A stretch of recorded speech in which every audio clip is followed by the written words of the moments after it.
Welcome to டூட்டீஸ் world. இன்றைக்கி நம்ம சேனலில் ஒரு சூப்பரான ஒன் பாட் ரெசிபி தான் பார்க்க போகிறோம். தேங்காய் பால் சாதம். வாங்க எப்படி செய்கிறதுன்னு பார்க்கலாம். இதுக்கு தேவையான மசாலா அரைச்சிட்டு வந்துடலாம். நான் இன்றைக்கி 1/4 கிலோ அரிசி எடுத்திருக்கேன், 1 டம்ளர். அதுக்கு தேவையான மசால் சொல்கிறேன். 2 துண்டு பட்டை, 2 கிராம்பு, 2 ஏலக்காய், 1 ஸ்பூன் சோம்பு, ஒரு சின்ன துண்டு இஞ்சி, ஒரு 6லேருந்து 7 பல்லு பூண்டு, இது கூடவே 2 மீடியம் சைஸ் பெரிய வெங்காயம், உங்கள் காரத்துக்கு தகுந்த அளவுக்கு பச்சை மிளகாய். இந்த ரைஸ் ஒயிட் கலரில் தான் இருக்கும். ஸோ நம்ம வேறு எந்த மசால் பொடியும் ஆட் பண்ண மாட்டோம். இது எல்லாத்தையுமே ஒரு ஃபைன் பேஸ்ட்டாக அரைச்சி எடுத்துகிட்டு வந்துடுங்க. இப்போ இன்னொரு குக்கரில் ஆயில் ஊற்றிக்கலாம். தேங்காய் பால் சாதத்துக்கு மீடியம் அளவுக்கு ஆயில் ஊற்றினா போதுமானது, ரொம்ப அதிகமாக ஊற்ற வேண்டாம். பார்த்திங்கன்னா ஒரு 3 டேபிள் ஸ்பூன் அளவுக்கு எண்ணெய் ஊற்றிருக்கேன். இது கூடவே நம்ம அரைச்ச பேஸ்ட் ஆட் பண்ணியிருக்கலாம். பேஸ்ட் உங்களால் கெட்டியாக அரைக்க முடியும் அப்படின்னா நீங்கள் கெட்டியாக அரைச்சிக்கோங்க. ஆக்சுவலாக நான் கம்மி குவான்டிட்டி நல்லா ஃபைனாக அரையணுங்கிறதுனால கொஞ்சம் தண்ணி ஊற்றி அரைச்சிருக்கேன். ஸோ இந்த தண்ணி ஃபுல்லாக வத்துற அளவுக்கு நம்ம வணக்கிக்கலாம். பார்த்திங்கன்னா தேங்காய் பால் எடுத்துட்டேன். இது மீதி இருக்கிற திப்பி நல்லா ஃபைனாக அதில் எல்லா பாலையுமே நம்ம எக்ஸ்ட்ராக்ட் பண்ணி எடுத்துட்டோம். பார்த்திங்கன்னா இது நல்லா வணங்கிட்டு இருக்குது.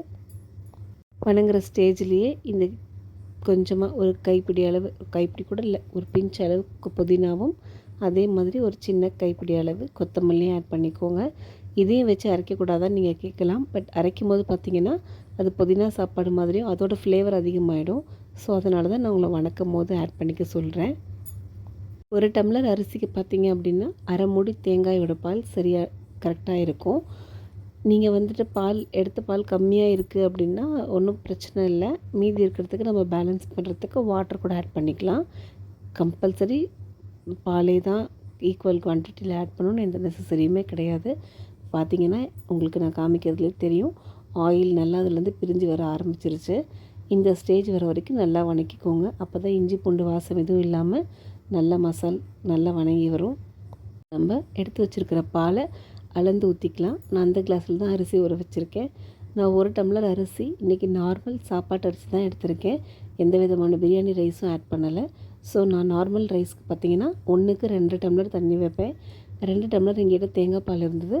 மீதி இருந்த அரை டம்ளருக்கு நான் நார்மல் வாட்டர் தான் ஆட் பண்ணியிருக்கேன். ஆட் பண்ணிவிட்டு நீங்கள் உப்பு காரம் கரெக்டாக இருக்கான்னு ஒரு வாட்டி செக் பண்ணிக்கோங்க. எப்பயுமே 1 பாட் ரைஸ்க்கு நீங்கள் உப்பு காரம் ஃபஸ்ட்லேயே கரெக்டாக ஆட் பண்ணணும். இல்லை அப்படின்னா வெந்ததுக்கப்புறம் ஒன்றுமே பண்ண முடியாது, டோட்டலாக சாப்பாடு வேஸ்ட் ஆகிடும். ஸோ எப்போவுமே கரெக்டாக ஆட் பண்ணிக்கோங்க. எனக்கு இப்போ உப்பு கம்மியாக இருக்குது. ஸோ நான் கொஞ்சம் உப்பும் காரம் கம்மியாக இருக்கிறதுனால முழு பச்சை மிளகாய் 2 ஆட் பண்ணியிருக்கேன். அவ்வளோதான். இப்போ நல்லா கலந்து விட்டுக்கலாம். உங்களுக்கு இப்போ ஒரு டவுட் வரும் கண்டிப்பாக, இதில் தக்காளி ஆட் பண்ண வேண்டாமா அப்படின்னு சொல்லிவிட்டு. தேங்காய் பால் சாதத்துக்கு தக்காளி தேவை கிடையாது. தேங்காய் பால் பிரியாணிக்கு தான் தக்காளி காய்கறி எல்லாமே ஆட் பண்ணுவோம். இப்போ இதில் நம்ம கழுவி வச்சுருக்கிற அரிசி ஆட் பண்ணிக்கலாம். உப்பு பார்க்கும்போது எப்பயும் 1 பாட் ரைஸ்க்கு அப்படின்னா பிகினர்ஸாக இருக்கீங்க அப்படின்னா நீங்கள் உப்பு செக் பண்ணும்போது அந்த தண்ணியில் இருக்க உப்பு அரிசி போடுறதுக்கு முன்னாடியாக இருந்தால் ஒரு நூல் அதிகமாக இருக்கணும். அரிசி போட்டதுக்கப்புறம் நாக்கில் வைக்கும்போது உங்களுக்கு கரெக்டான டேஸ்ட் இருக்கணும், கம்மியாக இருக்கக்கூடாது. இப்போ நான் கொதி வந்த உடனே மூடி போட்டு நார்மலாக நீங்கள் எப்படி குக் பண்ணுவீங்களோ அந்த மாதிரி குக் பண்ணி எடுத்துக்கோங்க. எங்களோட ரைஸ்க்கு பார்த்தீங்க அப்படின்னா நான் சிம்மில் 10 மினிட்ஸ் வச்சு ஒரு விசில் விடுவேன். அதே மாதிரி தான் இப்போ குக் பண்ணியிருக்கேன். சூப்பராக வந்திருக்கு. தண்ணி எதுவுமே இல்லை, உங்களுக்கு பார்க்கும்போதே தெரியும். ரைஸ் நல்லா மலண்டு வந்திருக்கு. இப்போ நம்ம நான் இதை அடி வரைக்கும் கிண்டி காமிக்கிறேன் பாருங்க. அடி பிடிக்கல, ஒன்றும் ஆகலை. ரைஸ் நல்லாவே பொல பொலன்னு வந்திருக்கு. வீட்டில் வாசம் பார்த்தீங்க அப்படின்னா வீடே தூக்குது. கண்டிப்பாக நீங்களும் ஒரு வாட்டி ட்ரை பண்ணி பாருங்கள். முடிஞ்ச அளவுக்கு கோகோனட் தேங்காய் பால் சாதத்தை பார்த்தீங்க அப்படின்னா சூடாக சர்வ் பண்ணுங்கள். சாப்பிட்றதுக்கு ரொம்பவே நல்லா இருக்கும்.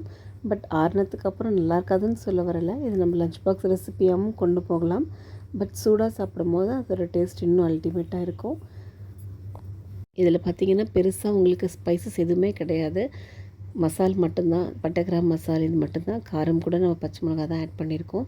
ஸோ உங்களுக்கு எந்த விதமான ஹெல்த் இஷ்யூஸும் இருக்காது. அட் த சேம் டைம் தேங்காய் பால் பார்த்திங்க அப்படின்னா வயிற்று புண்ணு எல்லாமே ஆற்றுறதுக்கு ரொம்பவே ஹெல்ப் பண்ணும்.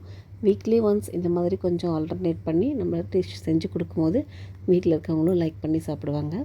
கண்டிப்பாக ட்ரை பண்ணி பாருங்கள். தேங்க்யூ.